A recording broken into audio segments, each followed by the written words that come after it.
तो हेलो बच्चों, कैसे हो?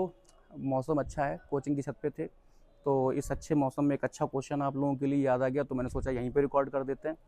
तो बच्चों, 3 भाई हैं, वायरसेस, वायरॉइड्स और प्रायॉन्स। तो वायरसेस तो आप जानते ही होंगे, बहुत फेमस है। कुछ बेसिक चीज़ें हैं, जैसे ए सेलुलर स्ट्रक्चर होता है और कनेक्टिंग लिंक होता है लिविंग और नॉन लिविंग के बीच में, और डिजीज़ कॉज करता है। लेकिन इसी श्रृंखला में इसका जो छोटा भाई है वो है वायरॉइड्स। अब वायरॉइड्स को 1971 में टीओ डायनियर ने डिस्कवर किया था।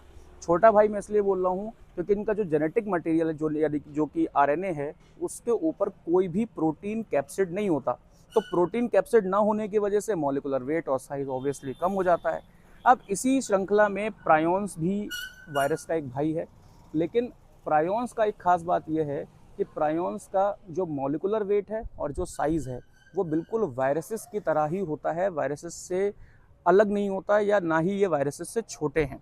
बस अंतर क्या है, इनमें जो प्रोटीन कैप्सिड है वो एब नॉर्मली फोल्डेड होता है, यानी कि जो कैप्सिड जिस तरह से अरेंज है वो एबनॉर्मलिटी इसमें पाई जाती है। और ये भी वायरस की तरह डिजीज़ कॉज करता है, लेकिन ये न्यूरोलॉजिकल डिजीज़ कॉज करता है, यानी कि नर्वस सिस्टम से रिलेटेड डिजीज़ कॉज करता है।